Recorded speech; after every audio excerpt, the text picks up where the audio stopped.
سلااو ڕێز بۆ بینەرانی خۆشەویستی بەرنامەی گزینگ هیوادارم کە ساغ و سلامت بن بە بەرنمەیەکی تر لە بەرنمەی گزینگ و بە تەوەرەیەکی تر لەسەر پرسە خوێندکاریەکان و لە زانستگاکانی کوردستاندا هاتوون و بوونەتە میوانی ماڵەکانتان. ئەم بەرنمەیە هەوڵ ئەدا تیش بخاتە سەر پرسە خوێندکاریەکان و پرسە پەیوەندیدارەکانی نێوان زانستگا و کۆمەڵگا.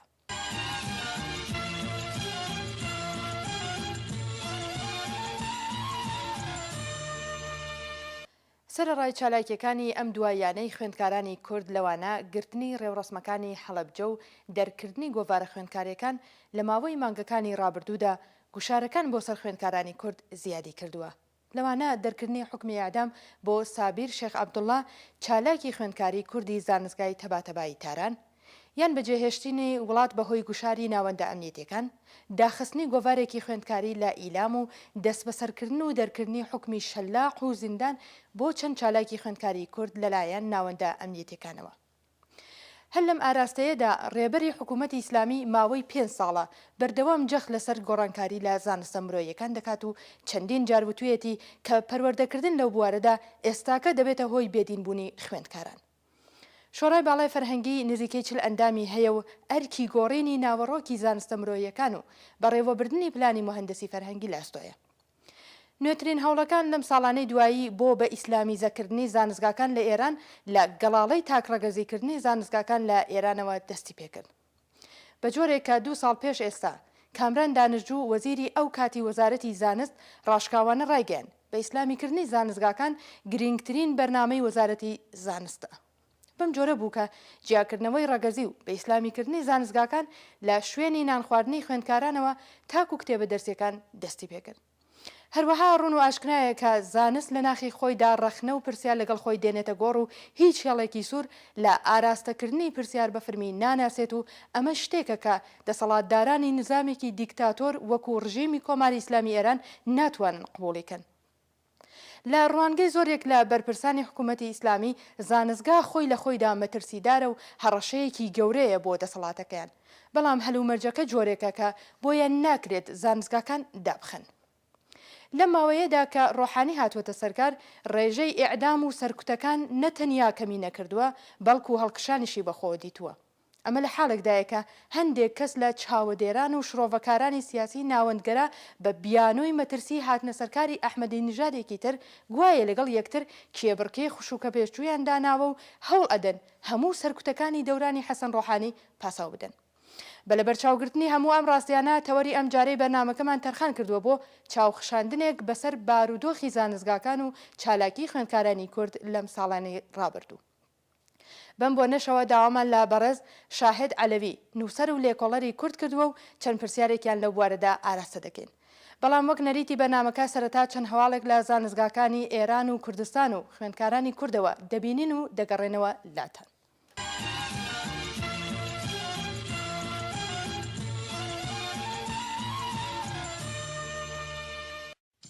گواستنەوەی 2 زیندانی سیاسی کورد بۆ زیندانی شاری مەهاباد.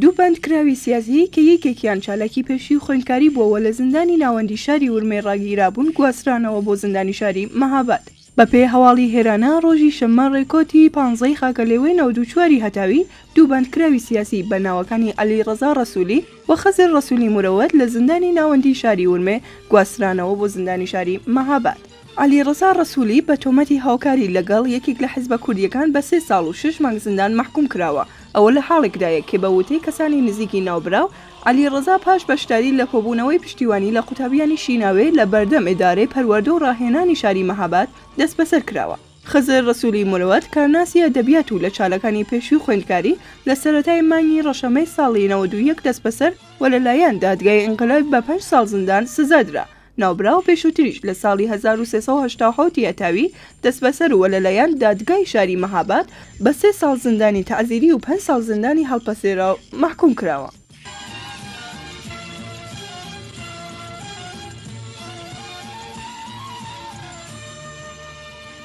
گوڤارێک کوردی لە زانکۆی تاران مۆڵەتی وەرگرت.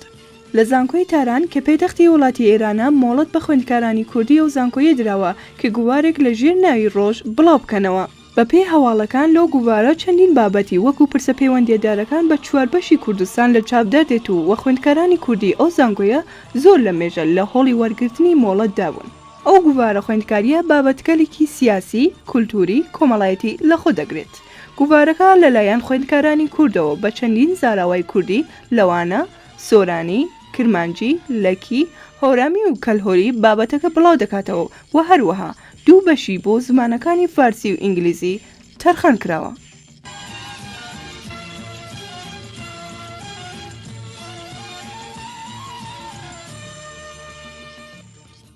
موختار زارایی بۆ جارێکی دیگە گوازرایەوە بۆ زیندانی سنە. موختار زارایی چالاکی سیاسی کورد لە گرتوخانەی ئیدارەی ئیتلاعاتی شاری سنەوە گوازرایەوە بۆ زیندانی ناوەندی ئەو شارە. بەپێی راپۆرتی هەواڵنێریە ناخۆییەکان ڕۆژی سێشەمە ڕێکۆتی هەژدەی خاکەلێوە مامورانی ئیتلاعاتی شاری سنە موختار زارایی چالاکی سیاسی کوردیان ڕەوانەی زیندانی ناوەندی ئەو شارە کردووە. موختار زارایی ڕێکۆتی 24 ڕەشەمەی ساڵی 93 دەست بەسەر کراوە لە بەرەبەرەی پشووی نەورۆزیدا گوازرایە بۆ زیندانی ناوەندی و دواتریش لە ڕێکۆتی 4 خاکەلێوەی ئیمساڵدا گوازرایە بۆ ئەتلاعات. هەتا ئێستا بڕیاری دادگاکە لەمە ئازادکرانی یا درێژکردنەوەی ماوەی دەستبەسەری و چالاکە سیاسە ڕوون نەبووەتەوە. دەگوترێت کە سوکاری ئەو چالاکە سیاسە کووردە لە ڕۆژی سێشەمەوە لە دادگای شاری سنە بە دوواچوون بۆ دۆسی ناوبراوە دەکەن. بەڵام هەتا ئێستا وەڵامێکی ڕوونیان وەرنەگرتووە. پێشتر سەرچاوەیەک ڕایگەیان بوو موختار زارایی تەفهیمە ئەتهام کراوە و تۆمەتی هەڵدان دژی ئاسایشی نەتەوەی لە ڕێگەی نووسینیەکانەوە لە تۆڕی کۆمەڵایەتی فەیسبووکەکەی دراوەتە پاڵ. یەکێک لە نزیکانی ئەو چالاکە سیاسە کووردە ڕایگەیان بوو موختار زارایی بەهۆی بڵاوکردنەوەی وتارێک سەبارەت بە لە سێدارەدانی چالاکانی سیاسی کە ساڵی 2013 لە فەیسبووکدا بڵاوی کردووەتەوە لە دانیشتنێکی چەند خولێکیدا ئەو تۆمەتەی دراوەتە پاڵ. موختار زارایی کە یەکێک لە ئەندامانی یەکێتی دموکراتی خوێندکارانی کوردیش بووە هەنووکە نزیک بە مانگێک لە دەستبەسەری هێزە ئیتلاعاتیەکانی حکوومەتی ئیسلامی ئێراندایە.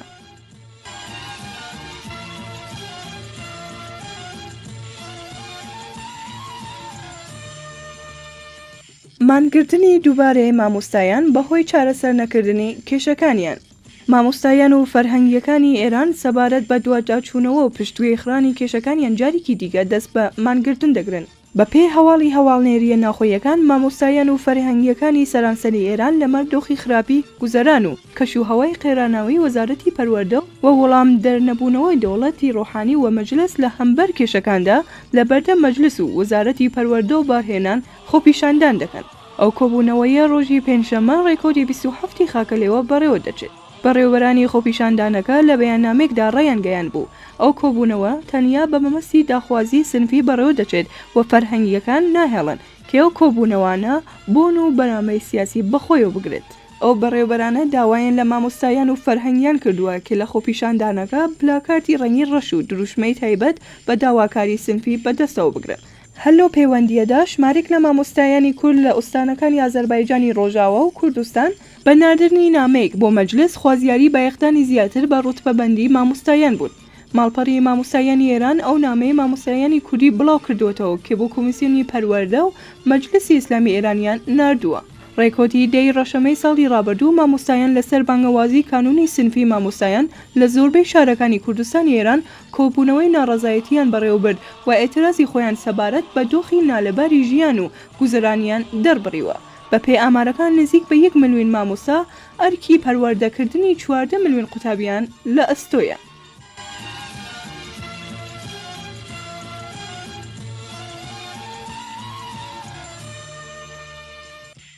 گواستنەوەی خوێندکارێکی زیندانی بۆ ژووری تاکە کەسی. خوێندکارێکی زیندانی لە قەرەنتینەی بەندی هەوتی زیندانیەبین بۆ ژووری تاکە کەسی گواسترایەوە. بەپێی هەواڵەکان ئومید کۆکەبی خوێندکارێکی دکتۆرای فیزیکی زانستکای ئاستینی تێگزاس ڕۆژی سێشەممە ڕێکۆتی هەژدەی خاکەلێوە بە دوای پشکنینی کەلوپە لە تایبەتەکانی لەلایەن هێزەکانی زیندانی ئێڤین لە قەرەنتینەی بەندی هەوتی زیندانی ئێڤین بۆ ژووری تاکە کەسی ئەو زیندانە گواسترایەوە. بەپێی ئەو هەواڵە گواستنەوەی ئەو خوێندکارە زیندانیە بۆ ژووری تاکەکەسی بەهۆی بەشداریکردن لە چالاکانی گروپەکانی مافی مرۆڤ بووە و ناوبراو لە ڕێبەندانی ساڵی 1389 هەتاوی لە کاتی چوونەوە دەرەوەی لە ئێران لە فرۆکەخانە دەست بەسەر کراوە و بە دوای چەند مانگ لێپرسینەوە دەست بەسەرکردنی کاتی بە تۆمەتی پەیوەندیکردن لەگەڵ وڵاتانی دەرەکی و کۆکردنەوەی دارایی لە ڕێگەی نایاساییەوە بە 10 ساڵ زیندان محکوم کرا. شایانی باسە دامەزراوە و ڕێکخراوەکانی مافی مرۆڤ سەبارەت بە هۆکاری دەست بەسەرکردنی ئەو خوێندکارە زیندانیە لەلایەن هێزەکانی ڕژیمەوە ڕایەنگەیان بوو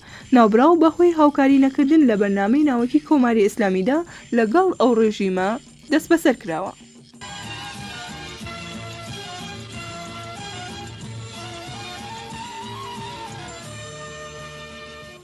لێدان و سوکایەتیکردن بە خوێندکارانی کوردی زانکۆی سنا. ڕێوڕسمی ناسانی کەسانی پاڵێوراو بۆ شاری فەرهەنگی زانکۆی سنا پارچەند خولەک لە قسەوباسەکانی بەرپرسی زانکۆی سنا لەلایەن خوێندکارانی بەسیجیوە تێکدرا بە پێی هەواڵی مافنیوز پاش قسەوباسەکانی سامانخێ یەکێک لە بەرپرسانی بواری فەرهەنگی زانستگای سنا کە ڕەخنەی گرت لە سەپاندنین کەشی ئەمنیەتی و داخراوی زاڵ بەسەر زانکۆی سنەدا ڕێوڕسمەکە لەلایەن هێزە بەسیجیەکانەوە تێکدرا. پاش تێکدانی ڕێوڕسمەکە کێشەر و تێکاوچوون لەلایەن هێزە بەسیجیەکان و خوێندکارانی ئەو زانکۆیە دەستی پێکرد و هێزە بەسیجیەکان سوکایەتی زۆریان بە خوێندکارانی ئەو زانکۆیە کرد و لە ئەنجام و پاش چۆڵکردنی هۆڵی ڕێوڕسمەکە لەلایەن خوێندکارانەوە ڕێوڕسمەکە بە ناتەواوی کۆتایی پێات.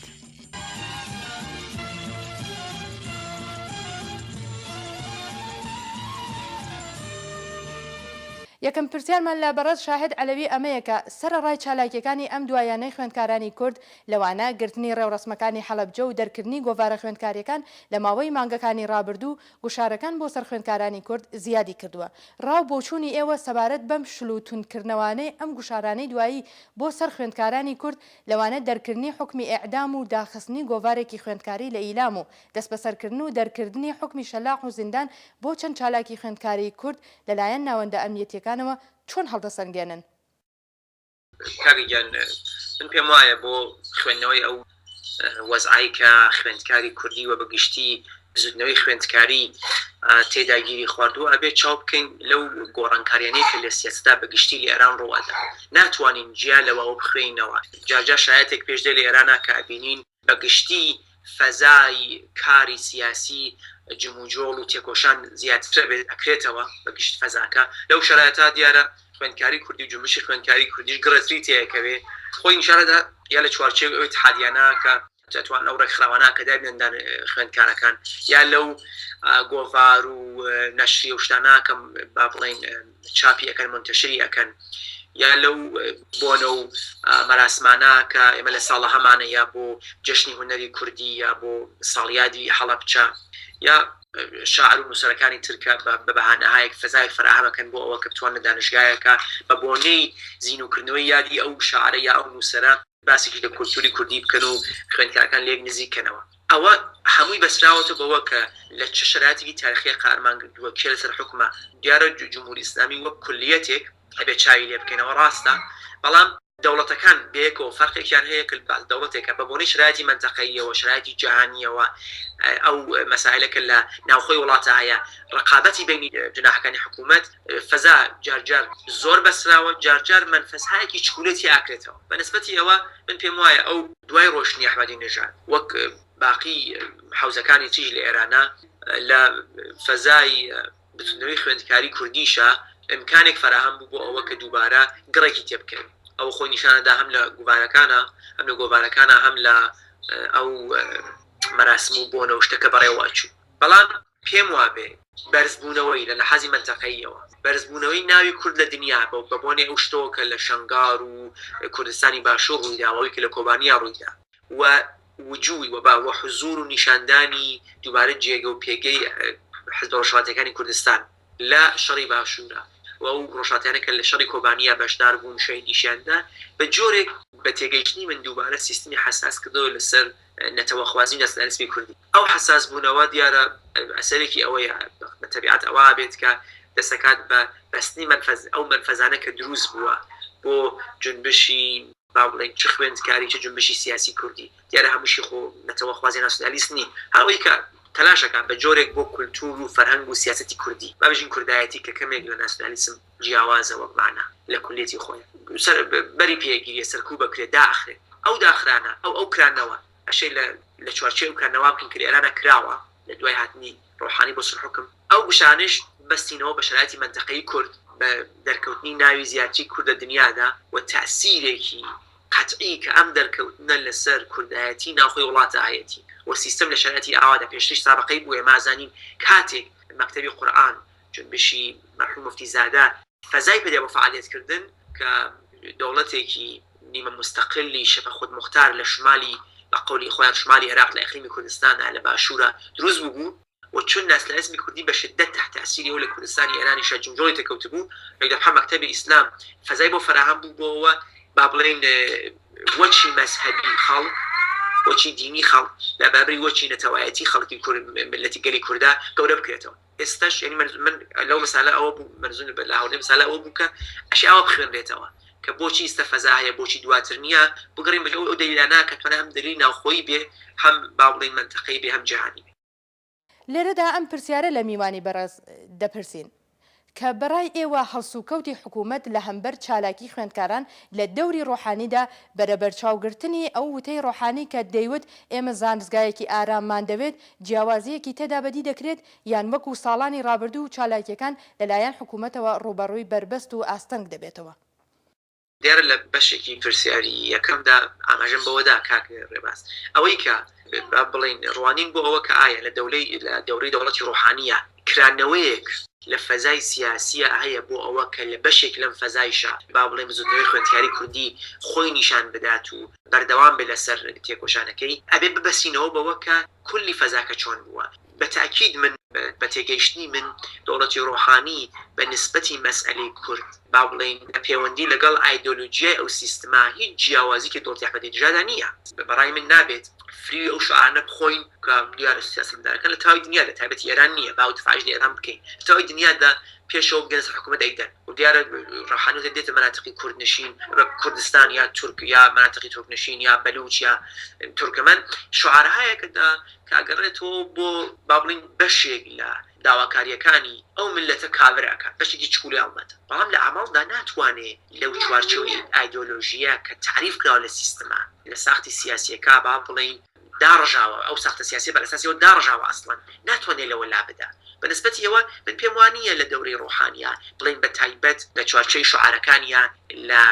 فەزای زانستگا کوردیەکانە یا ئەو جێگە کە کوردی خوێندکاری تایە بۆ فەزای بزوتنەوەی خوێندکاری بەگشتی و خوێندکاری کوردی بە تایبەت فەزایە کراوەتەوە هیچ نەکراوەتەوە وەختێکی دانشگا ئارام بێ دقەنەوە هەڵێکا کە دانیشتوومە فشاری اجتماعی و ئەو موزوعانە کە بەحسای ئەخلاقی لە سیستمی جمهوری ئیسلامی ڕەبتی هەیە کەمێکینەوە ئێوەش ئارام بن کارتان بە سیاست نەبێت بەڵام لەگەڵ ئەوەدا ئەو گۆڕانی تاکتیکی سیاست لە ئێراندا کام تاکتیکە تابعی دەوڵەت و با بڵین دەوڵەتێکە لەو کاتا لە حکومایە کۆمەکی کرد بە کردنەوەیەک ئەو کردنەوە ئاشی ئالە و چوارچەوە ببینی ئەو لێدانش پێم وایە لەو چوارچەوەکە لە پرسیاری پێشتووە ئاماژەم پێداشێ ببینرێت و لەگەڵ ئەوەشا کە ئێمە ئازانین بەرحاڵ سیستمی ئەمنیەتی ئەوەی کە نەزارەتەکە بەسەر مەسائلی غەربی کشوەر بە تعبیری خۆیان کە هەم کوردستانێک بەشێک لە مەناتقی ئازەربایجان و تورکان ئەگرێتەوە سیستمێکی ئەمنیەتیە ها لەژێر نەزەری شورای تەمینی غەربی کشوەرە کە بەتاکید سپا و با بڵێن نەهاتهای فەرادەستی دەوڵەت وەک اطلاعات لە دەستخوایەتی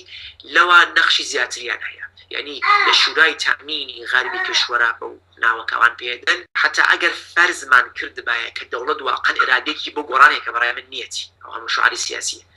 شعارەتی بۆ گەشتن بە قودرەتە سەرڵای ئەوەش ئەگەر ئێرادێکی بوایێت شورای تەمینی غەربی کشوەر کە مەسئولیەتی نەهایی ئیدارەی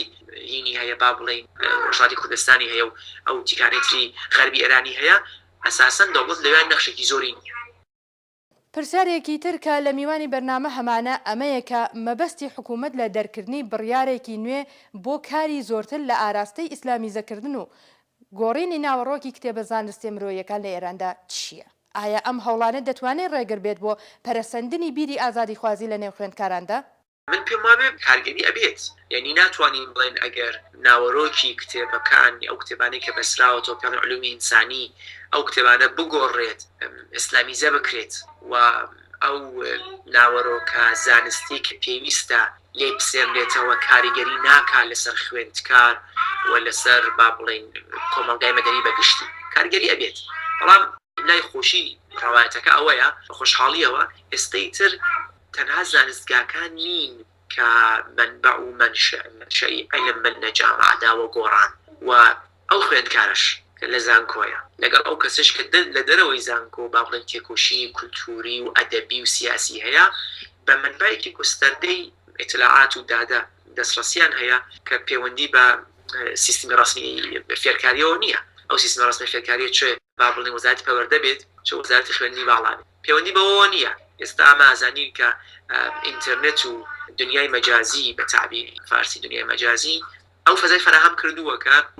دانشە بەشەریە فارغ لە ئیدۆلۆژی و لە خواستی حکوومەتەکان جێبەجێ بێت، منتەقل بێ، وەری ئەگرین شتێکی لێ ئاگە توانامان بێ، شتێکی لێ ئەگۆڕین، شتێکی لێ زیاد ئەەکەین، با بڵێن بوومی ئەەکەینەوە دووبارە تەولیدی ئەەکەین وە کەسێتە لێمی وەرەگرێت. بەنسبەتی ئەوە من پێم وایە بەڵێ سیستم وەک ئێوە بە درستی ئاماژتان پێدا ویستویە تەلاشی ئەوەیە، پێی وایە ئەگەر ئەو کارەکە لە وەزارەتی پەروەردە کردوویەتی و هەوڵی داوە کە مناڵەکان وەک سەربازانی ئایندەی ئەو نظامە تەربیەت بکات بەو محتەوا ئایدۆلۆژیۆ کە لە کتێبە دەرسیەکانە هەیە و لە بەرنامەهای با بڵێن جیاوازێک کە مەدرسە فۆخ بەرنامەکە لە مەدرسە ئیجرابێ هەیە نامۆفەق بووە. ئێستا پێی وایە ئێستا کەوای لێ هاتووە معنای ئەوەیە کە معلمەکانی ئێمە، مامۆستاکانی ئێمە، مهندسەکانمان، ڕۆشنبیرەکانمان، جامعەشناسەکانمان ئەوان باش بار نەهاتوون بۆیە نەسلی ڕۆمان وە دواترمان باش نابێت. پێیان وایە ئەوە بگەڕنەوە باشێ، بەڵام بە خۆشحاڵیەوە ئەوان ئەبزاری با بڵێن تایبەتیان بۆ ئەو کارە نییە. محتەوای دەرسی کتێبی دەرسی کە لە زانکۆ دەرسەدرێت تەنها بەشێکە لەو ئەبزارانەکە پێویستە بۆ ئەوە کە بیری گشتی بگۆڕێت. وەکو دوایان پرسیان لە بەڕێزیان ڕاو بۆ چوونیان دەپرسین سەبارەت بە خەسارناسی کار و چالاکیەکانی خوێندکارانی کورد، ئایا پرژوبڵاوی یان کانالیزەبوونێک لە چالاکیەکانی خوێندکارانی کورد دەبینرێت؟ ڕاستەکەی با بڵێن وڵای مە پرسیارەکەمێک دژوارە بەهۆی ئەوەی کە خوێندکاری بزوتنەوەی خوێندکاری کوردی وەک با بڵێن بەگشتی بزوتنەوەی کوردی لە ڕۆژهەڵاتی کوردستانە تووشی گۆسەست و قەیرانی زۆر بووە، تووشی دابڕان بووە، تووشی قەیران بووە، تووشی سەرکوت بووە و ئەگەرچی پێم وایە بتوانین حەڵقەیەکی واستە لە بینی تەواوی ئەو مەقتەعانە ببینی کە ئێمە بزوتنەوەیەکی خوێندکاری کوردی زۆر ئەکتیڤ ببینین لە جامعە، گەرەکمان بێ ئەتوانین جۆرە ڕەدێک با بڵێن خەتێکی ڕابرد لە بین هەموویان بدۆزینەوە، بەڵام لە ساڕای ئەوەش پێم وابێ کە توانای سەرکوبی سیستم لەو حەددا بووە کە ئێمە حەق وایە قسەی قەیرانێک بکەین لە بزوتنەوەی خوێندکاری کوردیە، قەیرانێکە بەسراوەتەوە وەک باقی بوارەکانی تر بەسراوەتەوە بە حکوومەت، یعنی کاتێک کە سەرکوب زۆرە ئێمە شتێک نابین، کاتێک کە سەرکوب کەمە بێتەوە زوو خۆی نیشانەدا. بەڵام ئەوە پێم وانە بێ ئەوە ئەگەر قەرار بێ ئێمە کەسێک بەرپرسیار بکەین ئەوە خوێندکاری کوردی بێگە بەرپرسیاری بەگشتی کۆمەڵگای کوردی بەرپرسیاری ئەو ڕەخنە هەیە کە بۆچی تێکۆشەنی ئێمە لە کوردستان یان لە ڕۆژهەڵاتە بەسراوەتەوە بە توانای سەرکوبی سیستم. لە دنیادا هەروایە وەختە سیستم سەرکوبەکە لە هەر سیستمێک سەرکوتکرا بێ دیارە توانایی کایەی بازیگەرەکان کەمە بێتەوە، بەڵام ئەگەر ئێمە وەک کورد نەتەوەی کورد کۆمەڵگای کوردی حزبە کوردیەکان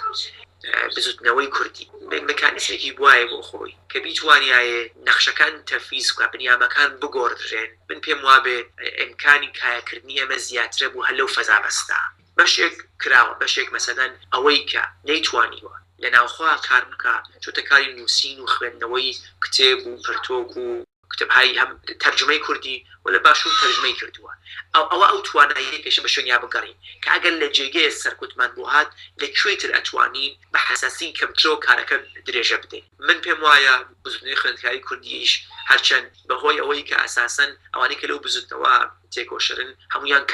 کاتێکەن وتە ئەڕۆن لەو بزنەشە دەرەوە ئەبێت ئومیدوار بین کە جەماعەتێکی ئێستا خوێندکارن لە ناوخۆداوە لەو بوارە تێکۆشن بتوانن ڕۆتەکەوا بگۆڕن کە ئەو شدەتی سەرکوبەکان نەوێتە هۆی باڵین دابڕینی گشتی ئەو هەوڵانێکی سەدراوە لەگەڵ ئەو هۆڵانەی کە دوارە دوا ڕۆژدا لە فەزایەکی ئازادترا ئەدرێت. بەڵێ بینەرانی ئازیز بەم شێوەیە گەیشتینە کۆتایی بەرنمەیەکی دیکە لە بەرنمەکانی گزین خوێندکارانی هێژە. ئێوە ئازیزان دەتوانن لە ڕێگەی ئادرسی فەیسبووکی کۆمەڵەی خوێندکارانی ڕۆژهەڵات و جمێلی ئێمەوە هەواڵ و ڕەخنە و پرسیار و پێشنیارەکانتان بگەینە دەسمان. لێرەشتا بەم جۆرە دەگەینە کۆتایی بەرنمەکە. هەر بژین بە شادی و خۆشی و ماڵاوە.